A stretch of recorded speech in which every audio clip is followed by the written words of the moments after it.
So we're going to visit several churches during our tour today, and this is one of the oldest in America here. Philadelphia, old city. And this is Christ Church. We're going to go inside. I think there's someone who's going to say a few words to us inside as well about the building. But you'll notice several signers of the Declaration of Independence, and our first judges here, James Wilson is here. And you get a sense of what old Philadelphia looked like. Market Street looked pretty similar to this right now. And this church was here. Like Christ Church, this has not been rebuilt. They've helped with the windows and stuff, but you can get a sense of what it looked like in kind of early colonial, before America was the United States of America. Try to feel it, try to listen to the names of who used to worship here as well too, and then we can chat about it afterwards, all right? Good.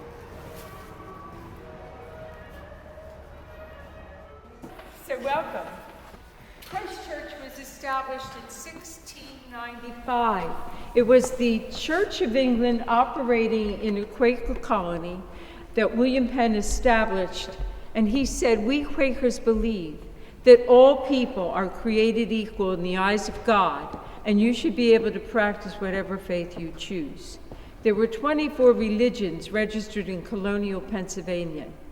And this was why, one of the reasons that Philadelphia, 60 years younger than New York and Boston, becomes the epicenter of the new world. Why wouldn't you come here? Ladies, you can go to a Quaker school for free. You will learn science and math along with the boys. Only place in the world where that's going to happen. So can servant slaves and American Indians, according to William Penn's Charter of Privileges. So this church was the Church of England that was persecuting Quakers in England. But William Penn said, everybody's welcome, including the persecutors. But they weren't doing that here. And what happened was, on July 4th, 1776, the minister crosses out the name of the King of England in the English Book of Common Prayer. He's chaplain to Congress. He knows what's going down. He knows that they're going to write a letter to the king. Taxation without representation is tyranny. Well, when he crossed out the name of the king in the Book of Common Prayer, he puts in a prayer for the Continental Congress. It's treason times 2. And when the British occupied the city, he's arrested. Who is going to run, not 1, 3 churches during 8 bloody years of war? Young William White, 27-year-old, running Sunday school, picks up and runs 2 revolutionary churches and 1 loyal to the king. 8 years of war. And then, when they reveal the brand new American Constitution, he says, hey, that is a great way to run the church. Instead of all the power coming down from the top, the hierarchy to the people, in this brand new Constitution, people vote for presidents and government. So the people will vote for the local bishops and the vestry and other people. Well, that's a good example of how in Philadelphia we just end the war, but we never would ever end the revolution, because we keep thinking revolutionary and continue doing things.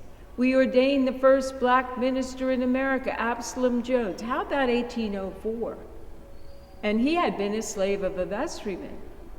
And they established St. Thomas Episcopal, Black American Episcopal Church, very active still today. And Benjamin Franklin, with his 2.5 years of grade school and flunking math, creates the University of Pennsylvania, speaks multiple languages, many different things. The last public act he ever did was as president of the Abolitionist Society. We created here in Philadelphia. We're the first to say slavery has to go. And all these amazing things happened here. And when Franklin died in 1790, after being away for 20 years, representing the colonies in Europe, he said, nobody's going to remember me. I've been gone so long.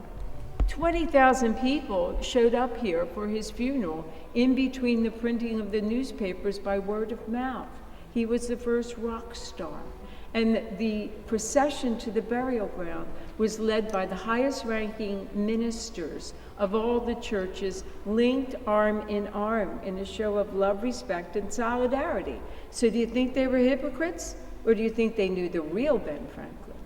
Did you know he went to all the churches, donated to all the churches, and knew all these men? He served on committees with the Jesuit priests, and he was a personal friend of the Jewish rabbi. You know, he felt rather open-minded about all these religions, like William Penn. Everybody should be able to practice whatever faith they choose. And I think that that is where the prototype here of Philadelphia creating these United States, you know, as Washington sitting here as the first president of America, and John Adams, Betsy Ross behind a column with no view, two dead husbands to the American Revolution. You're sitting in the owner's box of Pennsylvania. John Penn, he's still with us. He's one of the 29 marked graves in the floor. When he goes in 1795, he has lost his estate. It's now these United States. Sorry, John, it's not yours anymore, but it is these United States. And the people on the floor, Mary Andrews, she's still feeding hungry children into trust fund. She died in 1761. She's still feeding hungry children into trust fund.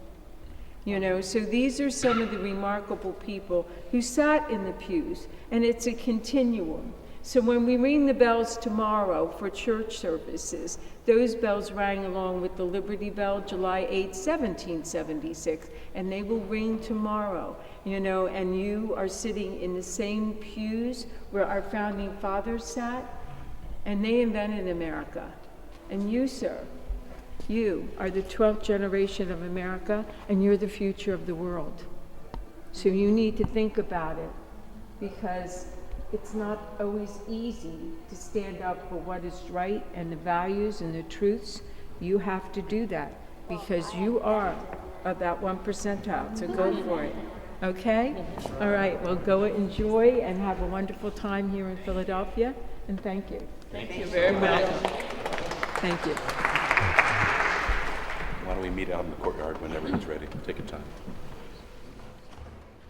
I would like to have a little conversation.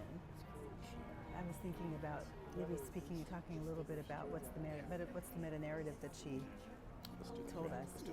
Yeah. So what's coming up for? Is anything coming? Any thoughts or questions or anything coming up for you? The way she worded something, we were the first to say slavery's got to go. You can own that if you'll own the slave owning that happened first. Before, yeah. Because that's the history too. I don't know if that would have jumped out at me had we not come here straight from the auction. So, well done. And so close too, right? It's like right around the corner. The fact that they call them like Indians is just such a racist term, you know? Like it's just people have just normalized it so much. And Wow. it's just Look at your generation. Respect. So like on it. Respect. Wow, thank you for that. Seriously. What did he say? He said, and the fact that they call them Indians, it's just such a racist term. It's not right, you know? Thank you for that. Yeah, I was struck by a very similar thing, Nathan. The claiming of the good, but nothing spoken about the wrong. And also just look how rich this is. Look how rich this is. This was built on slavery. Like literally. This was built on the riches that came from slavery and stolen land. Right around 1670, this is down in Maryland, but it was also true here, there was a shift in who determined who could be enslaved and who got indentured. And that was because the enslavers, who were also the farmers, who were also, they tended to be the people in power, actually, in the House of Burgesses in Virginia, the legislature in Maryland and here, they were beginning to twist, leverage the law so that they would just get extra free labor for another 21, 31 years for indenture and all the rest. So they took the power of indenture out of the hands of the farmers and put the power of indenture into the hands of the church. The Anglican Church in particular. The Anglican Church was the heart of the slave trade before the Revolutionary War. And I don't know what happened after the Revolutionary War, but they kept the Episcopalians. right. Well, Because just a little reband. after the Revolutionary War. Yeah, that's actually very true. That's true.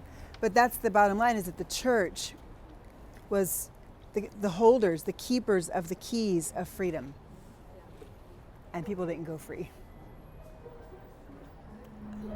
And a pretty segregated church, I'm sure. Oh, it's a fantastic, important point that's going to come up a couple times today. So you'll notice there's an upper deck in there, and then there's a lower deck. This is true in a lot of colonial churches where enslaved Africans had to sit upstairs and white individuals stayed downstairs here. And so we can kind of worship together, but you can't come down with us. And that ends up being the crux of one of the main stories we're going to talk about at one of the future churches too. And you'll note that she talked about how Bishop White ordains the first black priest in the Episcopal Church in America here, Absalom Jones. Who was the pastor of the church we were at last night? Why wasn't he ordained as a pastor here? He ordained other clergy people who ended up working here, and St. Peter's down the street, other historically white churches. So there's this complicated side of, and once it's very brave and very forward-looking to ordain a black person, on the other hand, you can't really, we're not going to receive communion from you though. You know, you can start your own church over there. That's super, God bless you. But I'm not sure I want you preaching to me either. So there's this complexity around progress, but not too much progress as well. There also was the tension that slave owners did not want to worship with the enslaved, right? And so in many places, Episcopal churches built churches for the formerly enslaved, the enslaved, because it was not good practice for that equality to exist in church. I don't know if that happened here, but I know it happened in other places. It'd be kind of convicting to hear a word about liberation and, you know, the Exodus when the person who you own is sitting right next to you. Whew. Yeah. Whew. Absalom Jones bought his own freedom. So he became free. And he became a leader of the black congregation, I think at this church, but also at St. Peter's.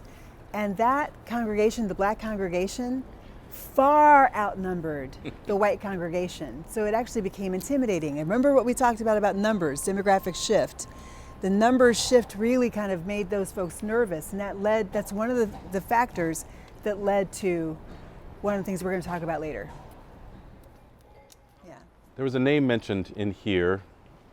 See if you caught the name. It's the same person who sort of caught lightning, founded Penn, founded the first library, Dr. Franklin.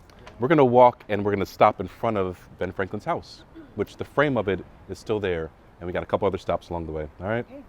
We're going to go here, make a right on Market. Dr. Franklin.